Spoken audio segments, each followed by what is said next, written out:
નમસ્કાર વિદ્યાર્થી મિત્રો, તમારું હાર્દિક સ્વાગત છે એજ્યુકેશન ઇન ગુજરાતી ચેનલ પર।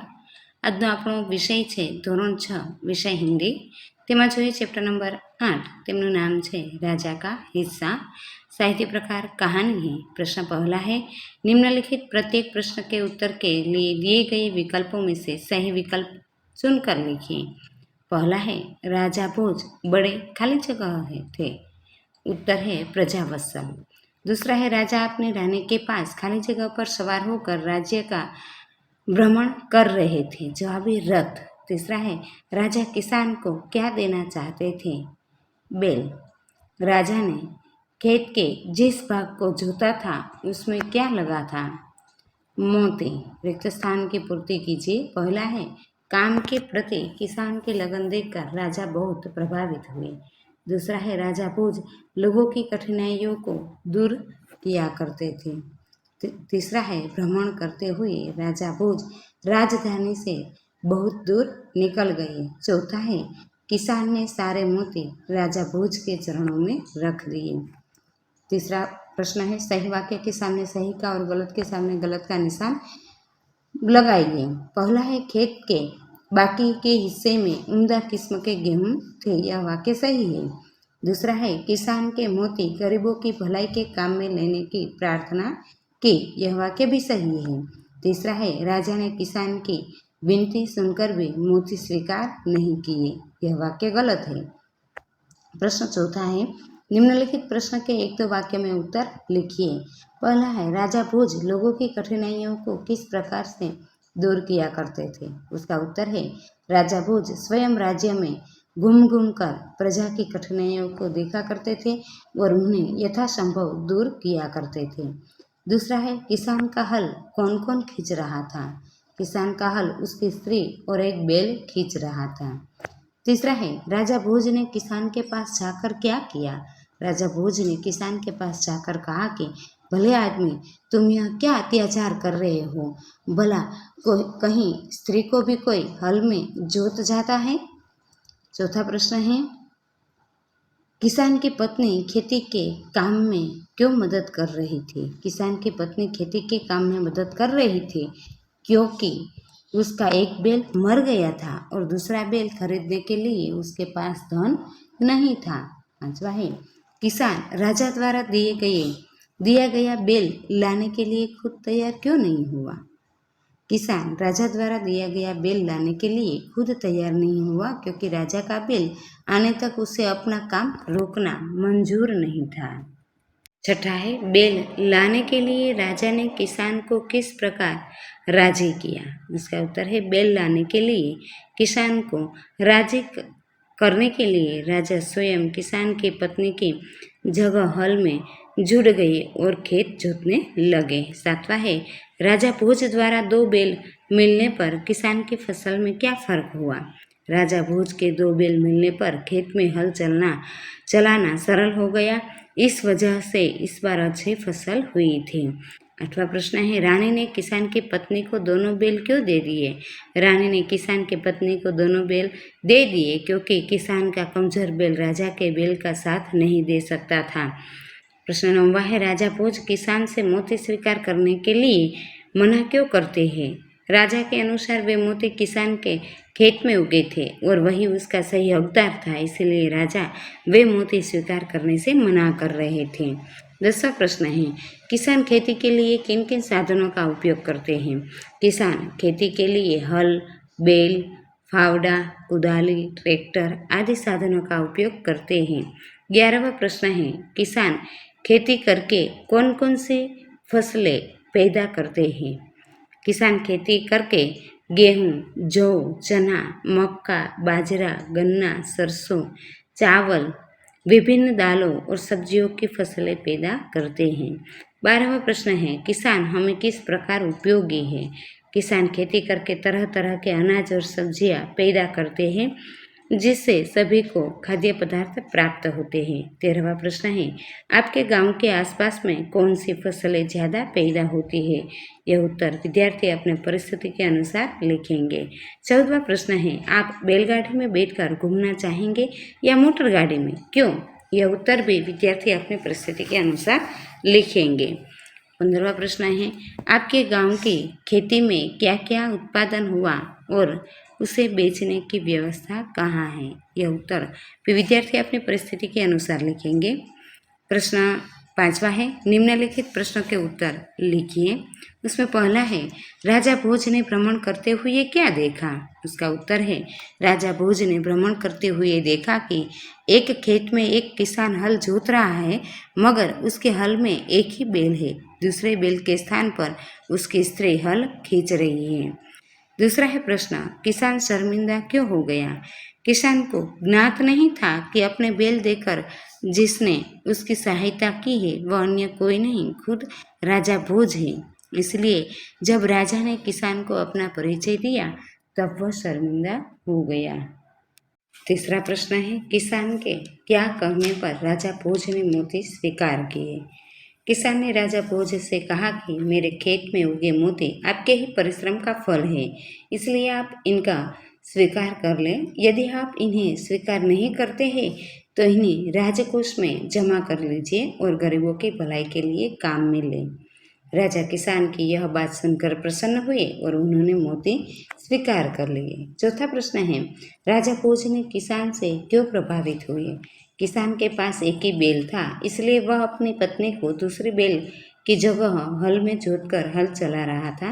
राजा चाहते थे कि वह थोड़ी देर रुककर उनकी बात सुने। तब किसान ने कहा कि वह उनकी बात सुनने के लिए अपना काम नहीं रोकेंगे। यदि कुछ कहना है तो हल के साथ चलते हुए कहे। काम के प्रति उनकी लगन देखकर राजा भोज उससे प्रभावित हुए। 5वां प्रश्न है, राजा भोज के बारे में 5वां वाक्य लिखिए। राजा भोज मालवा की राजधानी धारानगरी के राजा थे। वे बड़े विद्वान राजा थे। राजा भोज बहुत बड़े वीर, प्रतापी और गुणग्राही थे। वह प्रजावत्सल राजा थे।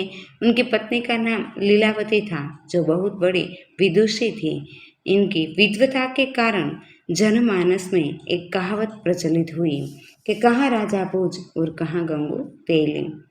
प्रश्न 6 है, क्या आप किसान बनना चाहेंगे? यदि हाँ तो क्यों? नहीं तो क्यों? नमूनारूप उत्तर है कि हाँ, मैं किसान बनना चाहूँगा। किसान बनकर मैं लोगों की मदद करना चाहूँगा। मैं अपने खेतों में फसल उगाकर जरूरी फसल में के अलावा ही फसल जरूरतमंदों को दूंगा। 7वां प्रश्न है, पशु हमारे मित्र है, इस विषय पर 4-5 वाक्य लिखिए। पशु हमारे बहुत अच्छे मित्र हैं। इनके हमारे अनेक कार्य सिद्ध होते हैं। उदाहरण के लिए कुत्ता एक बड़ा स्वामी भक्त जानवर है। वह अपने स्वामी के लिए अपने प्राण भी बलिदान कर देता है। गाय हमारे लिए कितनी लाभदायक है। इससे हमें दूध, दही, घी, मक्खन, पनीर आदि मिलते हैं। बैल बोझा उठाने, गाड़ी और हल चलाने के काम में आता है।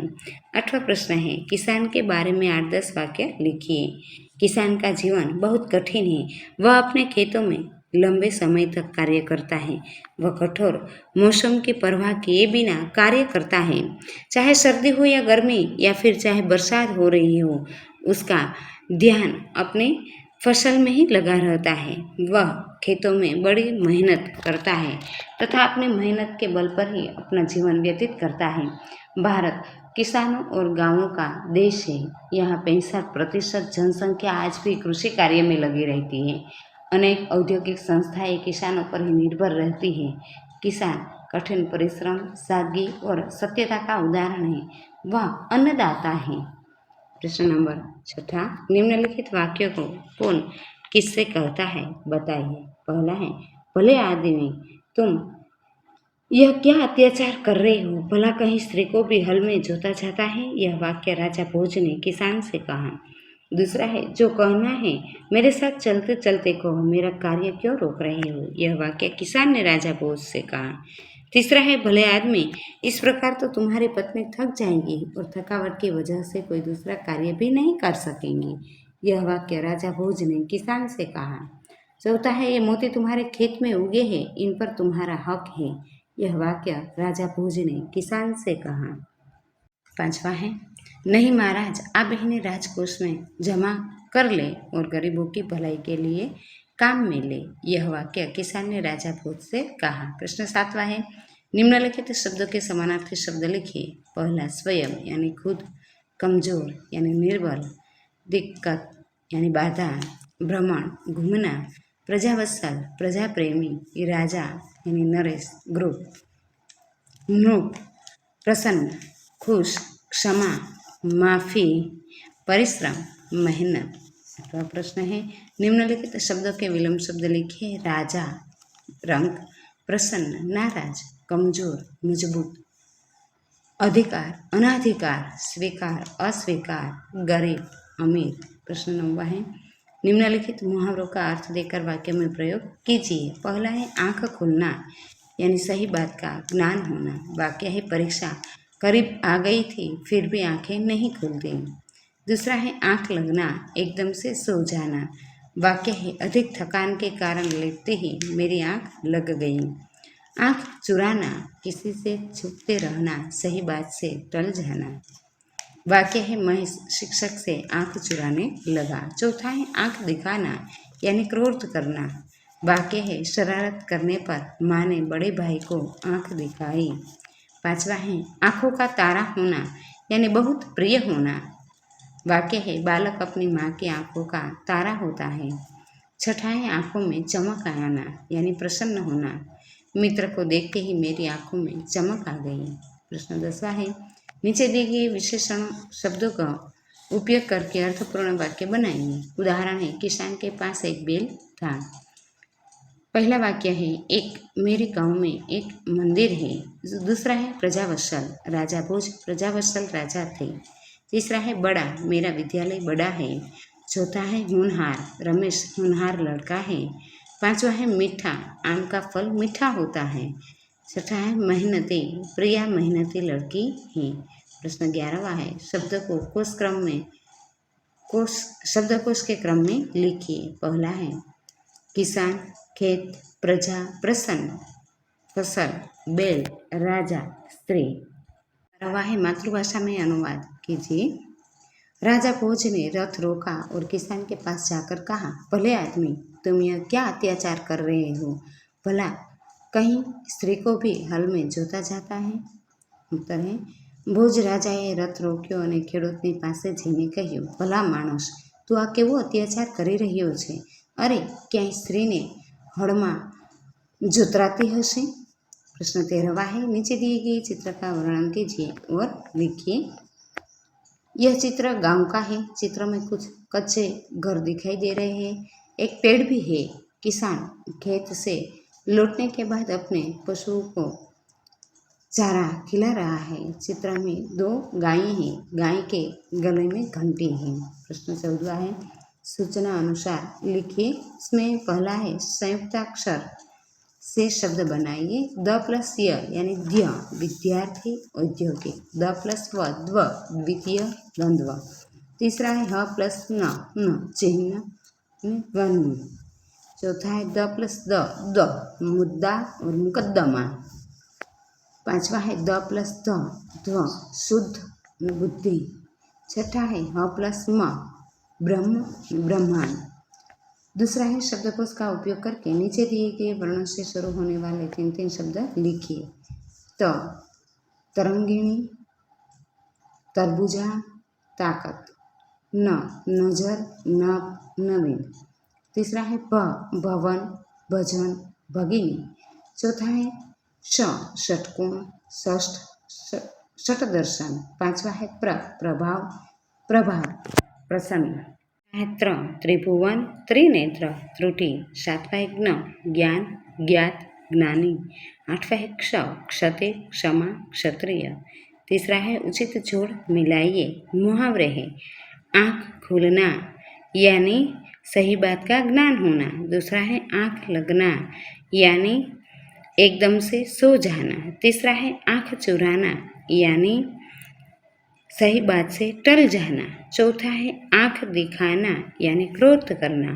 पांचवा है आँखों का तारा होना, बहुत प्रिय व्यक्ति। छठा है आँखों में चमक आना यानी प्रसन्न होना। प्रश्न नंबर 15वां है प्रवृत्ति। पंचतंत्र की कहानियाँ पढ़िए। आपको अच्छी लगे तो कहानियाँ अपनी कक्षा में सुनाइए। दूसरी है हमारे शरीर के अंगों से संबंधित मुहावरे ढूंढकर उनकी सूची बनाइए। थैंक यू विद्यार्थी मित्रों।